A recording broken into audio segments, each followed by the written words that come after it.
నామానికి వందనాలు తెలియజేస్తున్నాను. మోక్ష మార్గం ప్రేక్షకులకి అందరికీ వందనాలు తెలియజేస్తున్నాను. దైవ గ్రంథంలో దేవుడు అబ్రహాం గురించి మంచి ఉద్దేశం కలిగి ఉన్నాడు. అందుచేత దేవుని యొక్క విశ్వాసాన్ని పరిశోధించాడు. అది ఈ 22వ ఆదికాండము 22వ అధ్యాయాన్ని మనం ధ్యానం చేసినట్లయితే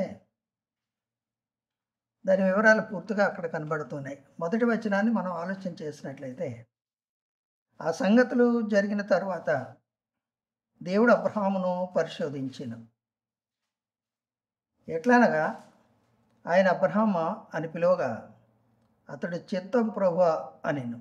మొదటి భాగంలో మనం ఆలోచన చేసినప్పుడు దేవుడు కొన్ని సంగతులు జరిగిన తర్వాత అబ్రహామును పరిశోధించాడు. ఏ సంగతుల తర్వాత దేవుడు అబ్రహామును పరిశోధించాడు అని ఆలోచన చేసినట్లయితే 2 భాగాలు మనకి ఇక్కడ కనబడుతున్నాయి. 2 కూడా పరీక్ష. ఒకటి యూనివర్సల్ టెస్ట్, మొత్తం మానవుల యొక్క జీవన విధానానికి సంబంధించినటువంటి పరీక్ష కాగా, రెండవది అబ్రహాము యొక్క వ్యక్తిగతమైనటువంటి పరీక్ష. ఆ రెండింటిని కూడా దేవుడు చేసినట్లుగా ఇక్కడ మనకి కనబడుతున్నాయి. ఏంటి ఆ సంగతులు జరిగిన తర్వాత, ఏ సంగతులు జరిగిన తర్వాత ఏ సంగతులు జరిగినాయి, ఎందుకు దేవుడు అబ్రహామును పరిశీలించాడు, పరిశోధించాడు అని ఆలోచన చేసినట్లయితే, దేవుడు సృష్టిని చేసిన తర్వాత, ఆదాము హవ్వలను సృష్టించిన తర్వాత వారిని ప్రత్యేకమైనటువంటి ఏదేను అనేటువంటి వనములో వారిని ఉంచి ఆ సంతోషకరమైనటువంటి జీవన విధానాన్ని ఏర్పాటు చేశాడు.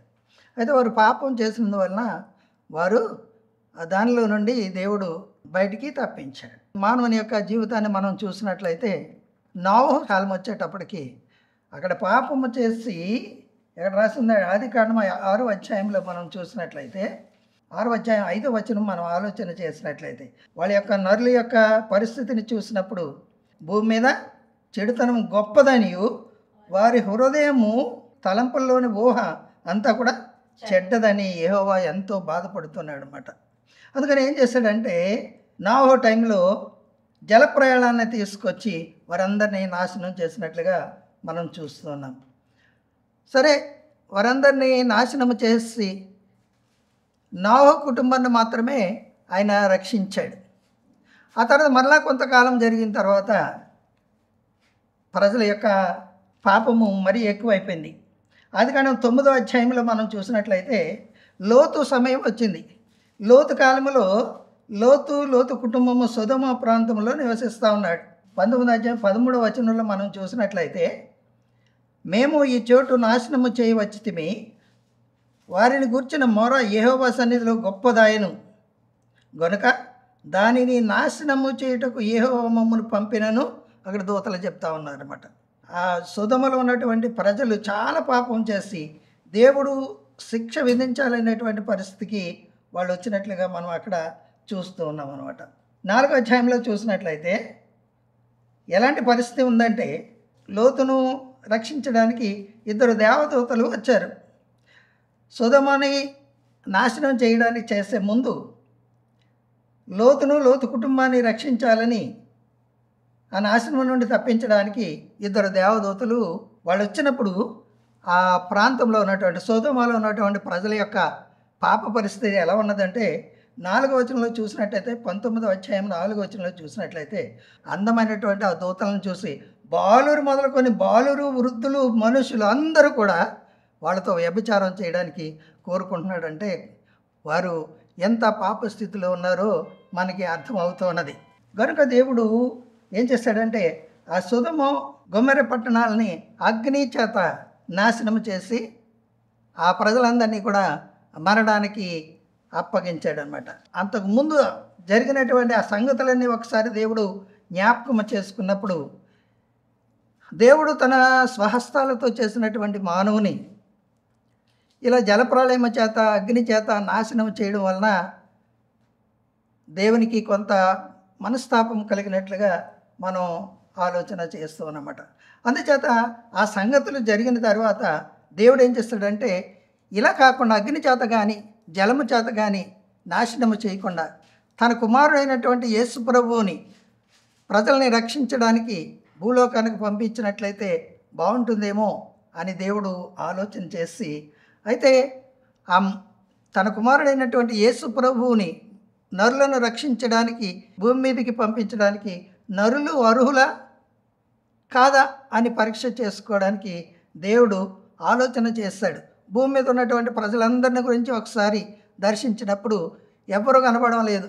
అబ్రహాం మాత్రం నీతిమంతుడిగా కనపడుతూ ఉన్నాడు. అందుచేత అబ్రహాముని పరీక్ష చేసినట్లయితే, ఆ పరీక్షలో అబ్రహాము నెగ్గినట్లయితే ప్రజలందరి తరపున తన కుమారుడైనటువంటి యేసు ప్రభువుని భూమి మీదకి పంపించి ఈ ప్రజలందరి యొక్క పాప పరిహారానికి తన కుమారుడైనటువంటి యేసు ప్రభువుని శిలువ మీద మరణానికి అప్పగించాలని దేవుడు ఆలోచన చేసి అబ్రహామును పరిశోధన చేశాడనమాట.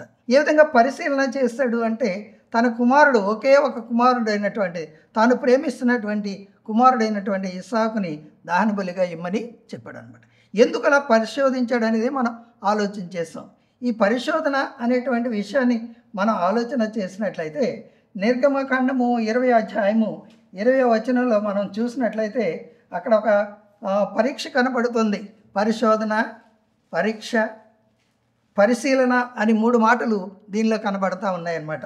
మోషే సమయంలో దేవుడు అప్పటి ప్రజల్ని, ఇశ్రాయేలీల ప్రజల్ని పరీక్షించడానికి ఈ భూమి మీదకి వచ్చాడనమాట. వచ్చి ఒక పర్వతం మీద ఆయన ఆసీనుడై ఉన్నాడు. అప్పుడు ఆ ఇశ్రాయేలు ప్రజలందరూ కూడా దేవుని యొక్క ప్రత్యక్షతను చాలా భయపడి ఆయన చూడలేక దగ్గరికి రాలేక మోషేతో ఇలా చెప్తున్నారు, భయపడిపోతున్నాం, మేము ఆయన దగ్గరికి రాము, నీవే దేవునితో మాట్లాడు మా పక్షంగా అని మాట్లాడినప్పుడు మోషే ఈ విధంగా చెప్తా ఉన్నాడు ప్రజలతో, మీరు పాపము చేయకుండానట్లు ఆయన భయం మీకు కలగడానికి దేవుడు ఏం చేశానని వాళ్ళతో చెప్పాడు అనమాట. మొదటిది ఏంటి?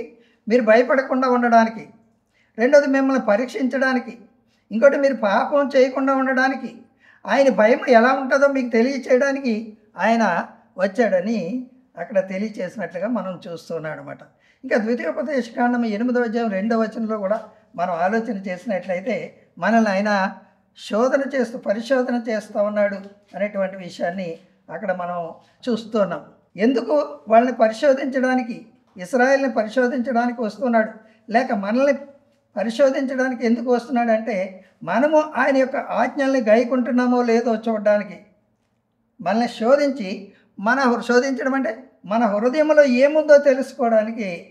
ఒకవేళ ఆయనకి ఇష్టమైనటువంటిది, కానిది, ఆయనకి ఆయాసకరమైనది ఏదైనా మన హృదయంలో ఉన్నట్లయితే దానిని బట్టి మనల్ని నిన్ను అణుచు నిమిత్తము అక్కడ ఇశ్రాయేలీల దగ్గరికి వచ్చి ఉన్నాడని వాక్యాన్ని బట్టి ఇక్కడ తెలియచేస్తున్నాడు. అలాగే అబ్రహామును పరిశోధించాడని మనం జ్ఞాపకం చేసుకున్నాం. అలాగే ద్వితీయోపదేశకాండంలో కూడా మనం ఆలోచన చేసినట్లయితే 13వ అధ్యాయం 3వ వచనంలో మనం చూసినట్లయితే, చివరి భాగాన్ని మనం చూసినట్లయితే, పూర్ణాత్మతో ఆయనని ప్రేమిస్తున్నామో లేదో తెలుసుకోవడానికి దేవుడు మనల్ని పరీక్షిస్తున్నాడు అనేటువంటి విషయాన్ని అక్కడ తెలియచేస్తున్నాడు. ఇలాగ ఇంకా ఆలోచన చేసినట్లయితే దావీదు ప్రార్థన గురించి మాట్లాడుతున్నాడు. కీర్తనకారుడు 17వ సంకీర్తన 3వ చరణంలో ఆయన ఎప్పుడూ నన్ను పరీక్ష చేస్తాడు, ఎప్పుడు నన్ను పరిశీలన చేస్తాడు అని ఆలోచన చేసినట్లయితే అక్కడ ఒక చక్కని మాట రాయబడి ఉన్నది.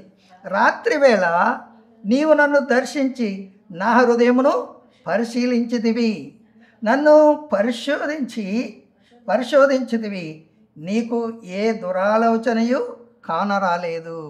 దావీదు విషయంలో మంచి సంతోషాన్ని కలిగించేటువంటి సాక్ష్యం ఇక్కడ కనబడుతున్నది. అక్కడ ఏమని ఉన్నాడంటే, రాత్రి వేళ నిన్ను దర్శించాను నేను. అంటే దేవుడు పగలు, మధ్యాహ్నం అని కాకుండా రాత్రి కానీ, మనమైతే కొంత సమయం నిద్రపోతాం, కొంత సమయం మెలకువగా ఉంటాం. రాత్రి వేళ మనం నిద్రపోతున్నాం. దేవుడైతే పునుకడు, నిద్రపోడని ఆయన గురించి వ్రాయబడి ఉన్నదన్నమాట. ఆయన రాత్రి వేళ మనల్ని పరిశీలన చేసేటువంటి అవకాశం ఉన్నది. దావీదును పరిశీలన చేయడానికి రాత్రి వేళ ఆయన్ను దర్శించి దావీదు యొక్క హృదయమును పరిశీలించి ఆయన శోధించినట్లయితే ఆయనలోట ఏ దురాలోచన కూడా కనబడలేదట. మనల్ని కూడా ఆలోచన చేసినప్పుడు మన హృదయాన్ని ఆయన పరిశీలించినట్లయితే, మనల్ని పరిశోధించినట్లయితే మన హృదయంలో ఏదైనా దురాలోచన ఉందా లేదా అని దాన్ని తెలుసుకొని దాన్ని బట్టి మనల్ని ఆయన శిక్షిస్తాడు, లేకపోతే మనకు దీవెన ఆశీర్వాదాలు ఇస్తాడు అనేటువంటి విషయాన్ని వాక్యాలను బట్టి, ఆయన పరిశీలన బట్టి, ఆయన పరిశోధనను బట్టి మనకి తెలుస్తూ ఉన్నదన్నమాట. అలా ఇర్మీయా గ్రంథంలో కూడా 17వ అధ్యాయము 10వ వచనంలో మనం చూసినట్లయితే యెహోవా అనేటువంటి మన దేవుడు ఆయన ఏం చేస్తాడు, దేన్ని పరిశీలన చేస్తాడు అని ఆలోచన చేసినట్లయితే మన ప్రవర్తనను బట్టి మన క్రియల ఫలము చొప్పున ప్రతీకారము చేయడానికి, మంచి క్రియలైతే దీవెన ఇస్తాడు, చెడ్డ క్రియలు చేసినట్లయితే శిక్షించడానికి ఆయన మన దగ్గరికి వస్తున్నాడు అనమాట. వచ్చి ఏం చేస్తాడంటే హృదయమును పరిశోధిస్తాడు, అంతరింద్రియములను పరీక్ష చేస్తాడు. లోపల హృదయంలో ఉన్నటువంటి లోపల అన్ని పార్ట్స్ని ఆయన పరీక్ష చేస్తాడు అనేటువంటి విషయాన్ని ఇక్కడ ఆలోచన చేస్తున్నాడు. రోమీయులకు రాసిన పత్రికలో కూడా అదే మాట మాట్లాడుతున్నాడు. 8వ అధ్యాయం 27వ వచనంలో, మరియు హృదయములను పరిశోధించేవాడు ఆత్మ యొక్క మనస్సు ఏదో ఎరుగును. ప్రత్యేకంగా ఆయన ఆత్మను పరీక్ష చేసేటువంటి ఆ దేవుడై ఉన్నాడని మనకు తెలుస్తున్నది. ఈ విధంగా మానవుని పరీక్ష చేయడానికి ఆలోచన చేసినప్పుడు విశ్వాసులకు తండ్రి అని చెప్పబడినటువంటి అబ్రహామును పరిశోధన చేద్దామని ఆయన ఆలోచన చేసి ఏమంటున్నాడు, 99 సంవత్సరాల వయసులో అబ్రహాముకు ఒక కుమారుని దయచేసి, ఆ కుమారుడు పెద్దవాడైన తర్వాత, యుక్త వయసులోనికి వచ్చిన తర్వాత, అడాలసెంట్ స్టేజ్కి వచ్చిన తర్వాత దేవుడు అబ్రహామును పరీక్ష చేస్తూ ఉన్నాడు. చూడు, నువ్వు ప్రేమిస్తున్నావు కదా, ఆ కుమారుని నేను చెప్పినటువంటి ఆ మోరియా దేశంలో ఉన్నటువంటి ఒక పర్వతం మీద దహన బలిగా ఇచ్చేయమని అడిగాడు. ఎందుకు అలా చెప్పాడంటే అబ్రహాము హృదయం ఏ విధంగా ఉంది, ఆ హృదయం లోపల అబ్రహాం యొక్క అంతరంగం లోపల ఏమున్నది తెలుసుకోవడానికి దేవుడు అబ్రహామును పరిశీలన చేస్తూ నీ కుమారుని దహన బలిగా ఇచ్చేయమని అక్కడ తెలియచేశాడు. వెంటనే అబ్రహాం ఏం చేశాడంటే తన దగ్గర పనిచేసినటువంటి 2 యవనస్తులను తీసుకున్నాడు. వారితో పాటు తన కుమారుడైనటువంటి ఇస్సాకును తీసుకున్నాడు. కట్టెలు తీసుకొని అక్కడ నుండి బయలుదేరాడనమాట. 3వ నాడు కన్నులెత్తి దూరం నుండి ఆ చోటుని చూశాడు. చూసి ఏమని చెప్తున్నాడంటే, మీరు గాడిద ఇక్కడే ఉండండి, ఈ చిన్నవాడు నేను కూడా అక్కడ వెళ్ళి దహన బలి అని అక్కడ మాట్లాడడం లేదు, దేవునికి మొక్కి మరలా వస్తాము, మేమిద్దరం కూడా వస్తామని చెప్పడంలో అబ్రహాము యొక్క గొప్ప విశ్వాసము మనకి ఇక్కడ కనబడుతున్నది. అబ్రహాము చేసినటువంటి ఒక పని మనం ఆలోచన చేసినట్లయితే, దహన బలికి కట్టెలు తీసుకొని తమ కుమారుడైనటువంటి ఇస్సాకు మీద పెట్టి తన చేతితో నిప్పును కట్టెని పట్టుకొని పోయెను అని ఇక్కడ రాస్తుంది. ఇక్కడ ఆలోచన చేసినట్లయితే ఇస్సాకు అడాలసెంట్ స్టేజ్లో వయసులో ఉన్నాడనమాట. అంటే సుమారుగా 14-19 సంవత్సరాల వయసులో ఉన్నటువంటి ఇస్సాకు అప్పటికి ఆ వయసు ఉన్నదనమాట. ఆ వయసులో పూర్తిగా బలమైనటువంటి వాడు కాదు, అలాగని బలహీనుడైనటువంటి వాడు కూడా కాదు. దహన బలి ఇవ్వాలంటే ఆ మనిషి పూర్తిగా దహనం అయిపోవాలన్నమాట, బూడిదైపోవాలన్నమాట. ఒక మనిషిని దహనము చేసినప్పుడు పూర్తిగా బూడిదైపోవడానికి కట్టెలు ఎక్కువే కావాల్సి ఉంటుంది. ఎన్ని కట్టెలు కావాల్సి వస్తుందో అంత బరువైనటువంటి కట్టెలు గాడిద చేత అక్కడి వరకు మోయించి అక్కడ నుండి పర్వతం ఎక్కుతూ ఉన్నప్పుడు, కష్టమైనటువంటి మార్గంలో ప్రయాణం చేస్తున్నప్పుడు ఆ ఎత్తైనటువంటి చాలా ఎక్కువైనటువంటి బరువుని ఇస్సాకు మీద పెట్టి ఆయన చేత్తో కత్తిని నిప్పును పట్టుకొని వెళుతున్నాడంటే ఇది దేవుని యొక్క ఉద్దేశం అబ్రహాము నిర్వహిస్తున్నట్లుగా మనకి కనపడుతున్నది. దేవుడు ఏం చేశాడంటే బరువైనటువంటి ఆ సిలువను, పాప భారముతో నిండినటువంటి సిలువను తన కుమారుడైనటువంటి యేసు ప్రభువు చేత మోయించాడు. దానికి ముందుగా సాదృశ్యముగా ఇక్కడ అబ్రహాము ఆ బరువైనటువంటి కట్టెల మోపును ఇస్సాకు చేత మోయించినట్లుగా ఇక్కడ మనం సాదృశ్యముగా మనం చూస్తూ ఉన్నాం అనమాట. వెళుతూ ఉండగా ఇస్సాకు ఒక ప్రశ్న వేశాడు. తండ్రి అని పిలిచాడు. ఏమిటని అడిగినప్పుడు ఇస్సాకు ఒక మాట జ్ఞాపకం చేస్తున్నాడు.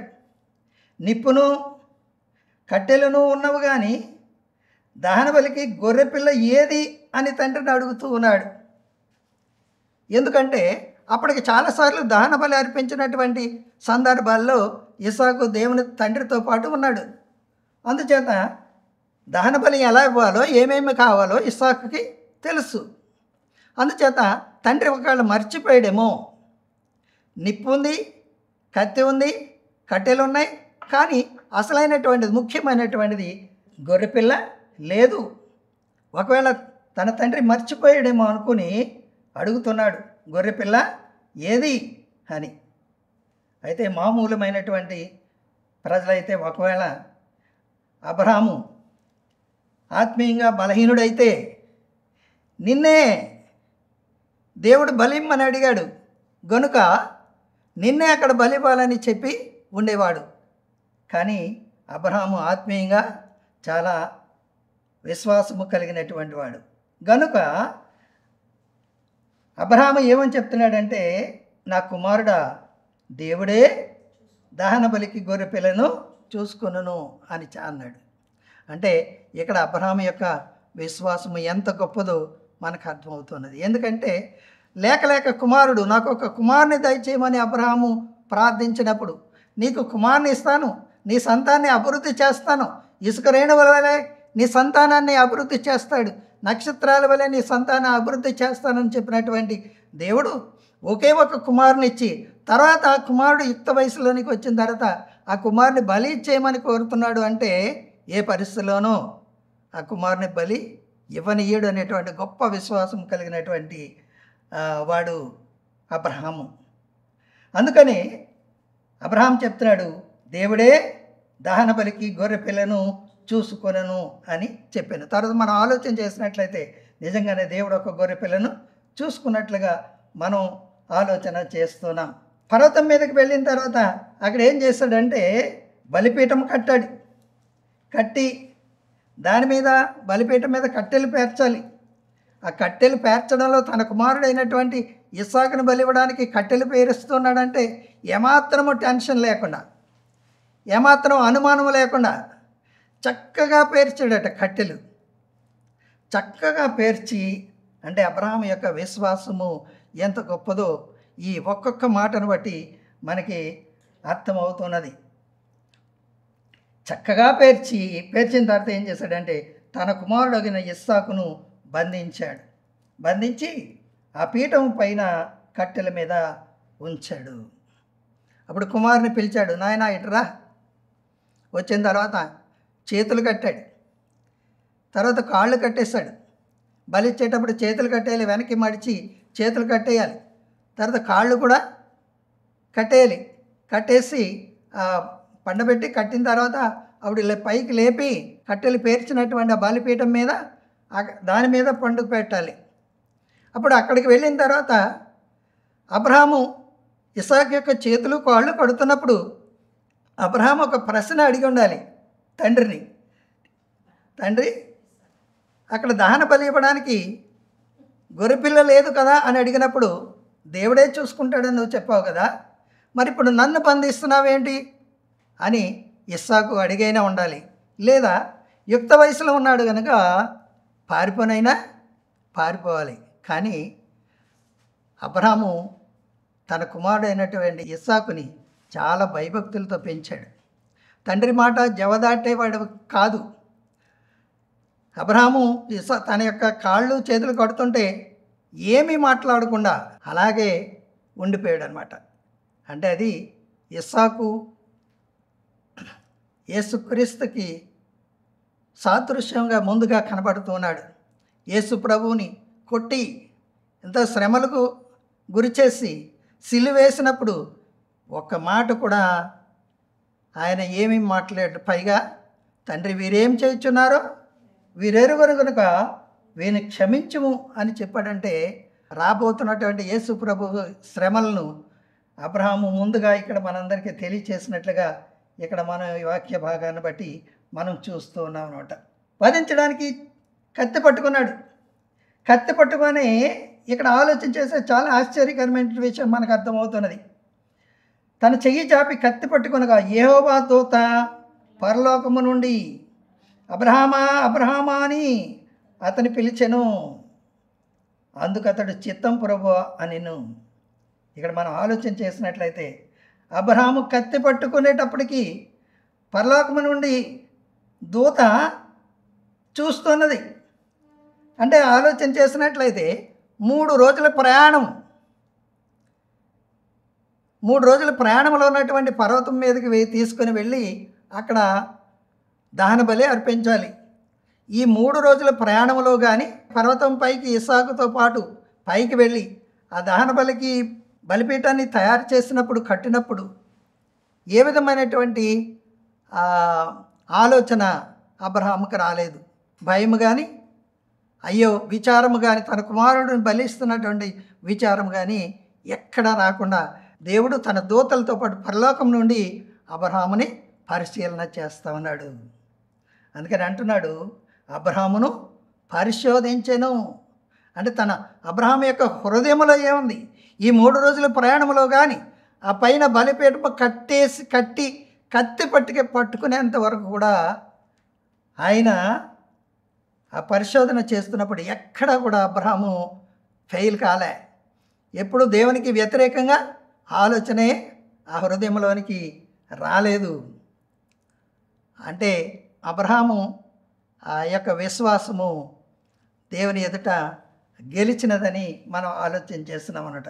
కత్తి పట్టుకున్నటువంటి అబ్రహాము చెయ్యి పైకెత్తాడంటే ఆ ఇస్సాకును బలి ఇచ్చినట్లే లెక్క. అందుకని ఈ చూస్తున్నటువంటి పరలోకము నుండి చూస్తున్నటువంటి ఈ దూతలు, దేవుడు వెంటనే దూత ఏమని పిలుస్తుందంటే అబ్రహామా అబ్రహామా అని పిలిచింది. 102వ సంకీర్తన 21వ చరణంలో ఆయన తన ఉన్నతమైన పరిశుద్ధాలయము నుండి వంగి చూచెననియు, ఆకాశము నుండి భూమిని దృష్టించెననియు, వచ్చు తరము తెలుసుకున్నట్లుగా ఇది వ్రాయబడవలెను అని ఇక్కడ వ్రాయబడింది. ఎందుకు ఇదంతా వ్రాయబడి, ఎందుకు ఇంత వివరంగా వ్రాయబడింది అని మనం ఆలోచన చేసినట్లయితే తన ఉన్నతమైనటువంటి పరిశుద్ధాలయం నుండి ఆయన ఏం చేస్తాడట? మనల్ని ఒక్కొక్కరిని వంగి చూస్తాడు. ఇప్పుడు పగలు రాత్రి మనం నిద్రపోతున్నప్పుడు కూడా ఆయన మనల్ని చూస్తూ మన హృదయమును పరిశీలన చేస్తూ ఉన్నాడు అనేటువంటి విషయాన్ని అబ్రహామును బట్టి మనం జ్ఞాపకం చేస్తున్నాం. ఆకాశము నుండి భూమిని ఏం చేస్తున్నాడు? దృష్టించి చూస్తూ ఉన్నాడు. ఈ విషయం వల్ల వచ్చు తరము, రాబోయేటువంటి తరము తెలుసుకునేటట్లుగా అబ్రహాం యొక్క జీవితాన్ని సాదృశ్యంగా మనందరికీ తెలియచేస్తున్నట్టుగా ఇది బడాలి అని ఇక్కడ జ్ఞాపకము చేస్తున్నాడు. అందుకే దాన్ని రాసి ఉంచాడనమాట. అక్కడ చేయికి పట్టుకోగానే అబ్రహామా అబ్రహామా నీవు అతని మీద, ఆ చిన్నవాని మీద చెయ్యి వేయకము అని చెప్తే అక్కడ ఏమైందనమాట? వెంటనే అక్కడ బలి కార్యము ఆగిపోయినట్లుగా మనం ఇక్కడ చూస్తూ ఉన్నాం. అయితే ఎప్పుడైతే తన కుమారుని బలి ఇవ్వడానికి సిద్ధపడ్డాడో దేవుడు పెట్టినటువంటి పరీక్షలో అబ్రహాము గెలిచాడు. అక్కడ దేవుడు ఒక నిర్ణయాన్ని తీసుకుని ఉంటాడు. మట్టితో చేయబడినటువంటి మానవుడు తన కొరకు, దేవుని కొరకు తన కుమారుని అర్పించడానికి సిద్ధపడ్డాడు కనుక దేవుడు ఒక నిర్ణయాన్ని తీసుకున్నాడు.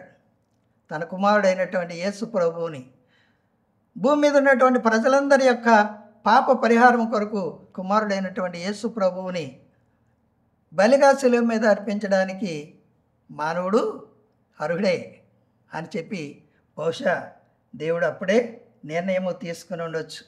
అయితే మరి బలితీర్యం అక్కడ ఆగిపోకూడదు కదా.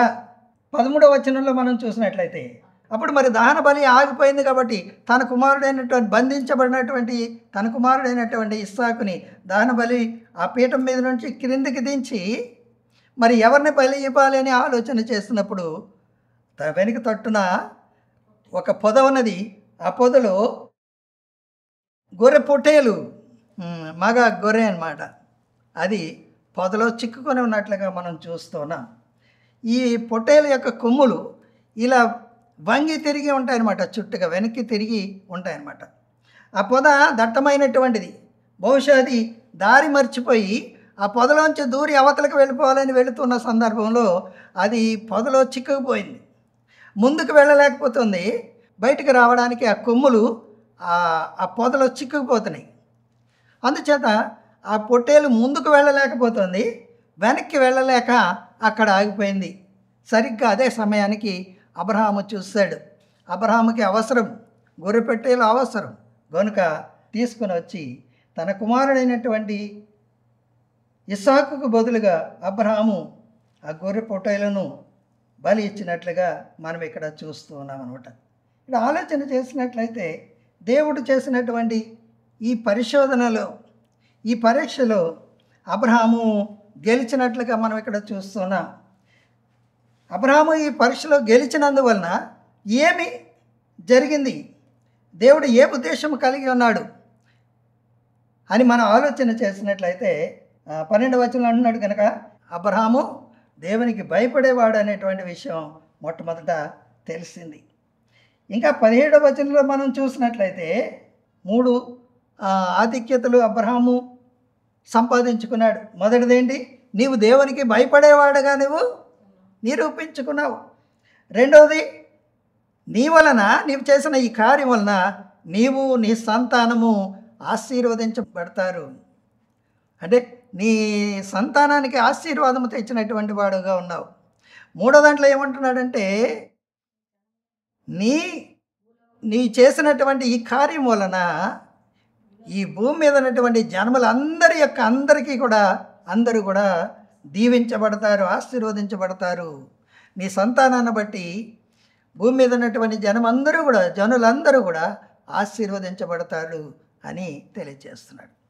అదే దీనికి సాదృశ్యంగా యేసు ప్రభు శిలువ మీద బలికార్యం జరిగించి చనిపోయి భూమి మీద ఉన్నటువంటి పాపులందరినీ కూడా పరిహరించి అందరినీ దీవించి పరలోక రాజ్య వారసులుగా చేసినట్లుగా మనం ఇక్కడ చూస్తున్నాం. ఇక్కడ అబ్రహాము ఎంత స్థిరమైనటువంటి విశ్వాసము కలిగినటువంటి వాడు ఆలోచన చేసినట్లయితే చెప్తా ఉన్నాడు, అబ్రహామా, నీకు ఒకే కుమారుడు ఉన్నటువంటి కుమారుని నా కొరకు దహన బలి ఇచ్చేయమంటే, అక్కడ మనం బైబిల్లో ఆలోచన చేసినట్లయితే ఎక్కడ వెళ్ళి తన భార్యతో ఆలోచన చేసినటువంటి సందర్భం మనకి కనపడలేదు. ఒకవేళ అబ్రహాము తన భార్యతో చెప్పినట్లయితే మరి ఆమె ఆలోచన ఏమై ఉండేదో, అది కూడా ఆలోచన తీసుకోకుండా దేవుడు ఏం చెప్పాడో అది వెంటనే చేయడానికి స్థిరపడ్డాడు. అంటే ఎంత స్థిరమైనటువంటి విశ్వాసము కలిగిన వాడు అబ్రహామును బట్టి మనకి అర్థమవుతుంది. అందుకనే అబ్రహాము విశ్వాసులకు తండ్రి. మరొకటి ఆలోచన చేసినట్లయితే కుమారుడు అడుగుతూ ఉన్నాడు, మరి దహన బలి ఇవ్వడానికి గొర్రెపిల్ల ఏది అని అడిగినప్పుడు అక్కడ కూడా దేవుడే చూసుకుంటాడు అన్నాడు తప్ప నిన్నే బలిస్తానని చెప్పలేదంటే అబ్రహాము యొక్క విశ్వాసం అక్కడ కనబడుతున్నది. అంతేకాదు, అక్కడ వెళ్ళిన తర్వాత ఇస్సాకును కాళ్ళు చేతులు కట్టి బలిపీఠం మీద పండుకోబెట్టినప్పుడు ఏమాత్రము తిరుగుబాటు చేయకుండా తండ్రి చేస్తున్నటువంటి పనిని ఎంత లోబడ్డాడో అది చూసినట్లయితే అంత చక్కగా అబ్రహాము తన కుమారుని పెంచినట్లుగా ఇక్కడ మనకు తెలుస్తున్నది. పైగా సేవకులతో ఏమని చెప్తున్నాడంటే, మేము అక్కడ దేవుని మొరొక్కి మరలా తిరిగి వస్తాము అని చెప్పినటువంటి మాటను బట్టి కూడా అబ్రహాం యొక్క విశ్వాసం మనకి తెలియదు. గొప్ప విశ్వాసం కలిగినటువంటి అబ్రహాము ఎలా ఉన్నాడో ఆ విధంగా మనం కూడా జీవించడానికి, ఆత్మీయంగా బలపడడానికి అబ్రహాము యొక్క జీవితాన్ని సాదృశ్యంగా తీసుకొని జీవించడానికి దేవుడు తన పరిశుద్ధాత్మ శక్తి దేవుడు మనందరికీ దయచేయునుగాక. ఆమేన్.